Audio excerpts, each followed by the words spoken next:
नमस्कार, मैं हूं अभय श्रीवास्तव और आप देख रहे हैं आपका अपना YouTube चैनल टॉकिंग स्टोरी। अरे महिला हो कुछ जानती नहीं हो। अरे महिला हो कुछ जानती नहीं हो। अब नीतीश कुमार ने क्या कहा, यह राजनीतिक विवाद का विषय बन गया है। वो आरजेडी की एमएलए रेखा देवी के लिए सरमन पास कर रहे थे कि आप महिला हो इसलिए कुछ जानती नहीं हो, या वो ये सवाल कर रहे थे कि आप महिला हैं फिर भी क्या आप नहीं जानती हैं। नीतीश कुमार के उस भाषण के आगे के अंश थे और मैं पढ़ता हूं, मेरे सामने स्क्रीन पर लिखा हुआ है। अरे बोल रही है, कहां से आते इन लोगों के साथ जो है। ये लोग कोई महिला को आगे बढ़ाया था? अरे 5 के बाद ना महिला को आगे बढ़ाए हैं। बोल रही हो फालतू बात, इसलिए हम कह रहे हैं चुपचाप सुनो। नीतीश कुमार का यह बयान तब आया जब वो बिहार विधानसभा में आरक्षण सीमा 50 से 65% करने के फैसले को, जिसको पटना हाईकोर्ट ने रद्द किया है, उसे सुप्रीम कोर्ट में कैसे बिहार सरकार ने चैलेंज किया है, उस फैसले को, अपने उस निर्णय को, अपनी सरकार को, उसको वो विधानसभा में एक्सप्लेन कर रहे थे। और आरजेडी की जो महिला विधायक हैं, खासकर उसमें रेखा देवी प्रमुख थी, वो लोग वेल में आकर के हंगामा कर रहे थे। उस समय उनका ये बयान आया, अरे महिला हो कुछ जानती नहीं हो, के आगे नीतीश कुमार के जो शब्द थे जेडीयू की इस दलील को मजबूत कर रहे हैं कि उन्होंने महिलाओं के ज्ञान पर सवाल नहीं उठाया, बल्कि वो इस बात पर जोर दे रहे थे कि महिलाओं को 2005 में जब उनकी सरकार पहली बार बिहार में बनी, उसके बाद उन्होंने महिलाओं को आगे बढ़ाया और ये बात आरजेडी की महिला नेताओं को भी पता होगा। लेकिन सवाल ये नहीं है कि नीतीश कुमार का असल मंतव्य क्या था। सवाल ये है कि क्यों नीतीश कुमार अपना कंट्रोल खोते दिखते हैं, या इतने सीनियर नेता होने के बावजूद उनके शब्द क्यों इतने परिपक्व नहीं होते कि कंट्रोवर्सी खड़ी ही ना हो।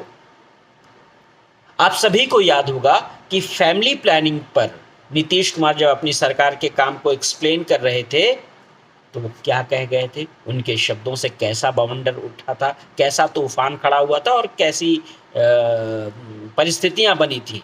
खुद महिला विधायक जो उनकी अपनी नेता थी, महिला नेत्री, उनके लिए असहज स्थिति पैदा हो गई थी। मुझे लगता है कि नीतीश कुमार अपने विरोधियों को शांत करने के चक्कर में शब्दों और अभिव्यक्तियों पर अपना नियंत्रण खो देते हैं। याद कीजिए, नीतीश कुमार ने तेजस्वी यादव को विधानसभाओं में कैसे डपटा था। तेजस्वी विधानसभा में बालक बुद्धि का प्रदर्शन कर रहे थे, जी उसी बालक बुद्धि का जिसका जिक्र प्रधानमंत्री नरेंद्र मोदी ने संसद में किया था। अब प्रधानमंत्री ने किसकी बालक बुद्धि की बात की थी ये आप सभी जानते हैं, मुझे कहने की जरूरत नहीं। लेकिन बिहार विधानसभा में जब तेजस्वी यादव बालक बुद्धि का प्रदर्शन कर रहे थे, तब तेजस्वी नेगेटिव लाइमलाइट में नहीं आए, बल्कि नीतीश कुमार जब अपना कंट्रोल खोए, आपा खोए, तो नीतीश कुमार पर आक्षेप होने लगे। नीतीश कुमार नेगेटिव लाइमलाइट में आ गए। नीतीश कुमार के हाल के कुछ और वीडियो भी हैं जिसमें वो अधिकारियों के सामने ये कहते हुए सुने गए हैं कि आपका पैर पकड़ लूं, आपके हाथ जोड़ लूं, आप काम कर लीजिए। मुझे लगता है ये शायद इसको लेकर के भी वो ट्रोल हुए। मुझे लगता है कि ये भी अपने शब्दों और अभिव्यक्तियों पर नियंत्रण खोने का ही मसला है। क्या नीतीश कुमार को ठहर करके एक बार ये सोचना नहीं चाहिए कि उनके साथ ऐसा क्यों हो रहा है? क्या वो किसी फ्रस्ट्रेशन में है? नीतीश कुमार एक शानदार नेता हैं। उन्होंने बिहार को जंगल राज, जी कोर्ट के शब्द थे जंगल राज, जब लालू का शासन हुआ करता था, उस जंगल राज से नीतीश कुमार ने बिहार को बाहर किया है। ये आंकड़े बताते हैं। नीतीश कुमार का फलक बहुत विस्तारित है, लेकिन 2013 के बाद से जो उनकी राजनीति का फ्लिप फ्लॉप हुआ, कभी बीजेपी के साथ छोड़ने का, आरजेडी के साथ लेने का, फिर बीजेपी के साथ आने का, फिर आरजेडी के साथ जाने का, तो ये जो फ्लिप फ्लॉप हुआ, इसने नीतीश कुमार की छवि को धक्का पहुंचाया। पलटू राम खुद बीजेपी के लोग कहते थे।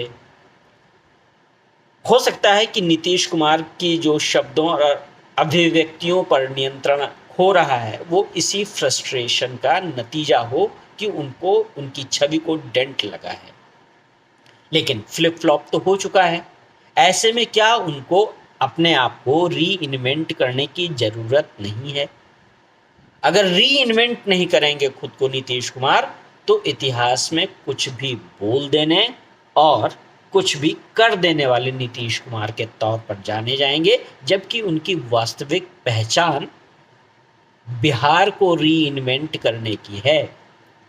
मेरी आवाज़ अगर नीतीश कुमार या उनके सलाहकारों तक पहुंचती है तो उन्हें ठंडे दिमाग से सोचना चाहिए और इन बातों पर विचार करना चाहिए कि कैसे वो अपनी राजनीति को बिना आपा खोए, बिना नियंत्रण खोए, कैसे वो री इन्वेंट करें, कैसे वो जो उनके शब्दों के साथ जो कई बार सवाल उठ रहे हैं, वो सवालों को कैसे वो रोकें, क्योंकि वो सीनियर नेता हैं और उनकी एक एक शब्द उनकी पहचान को, उनकी राजनीति को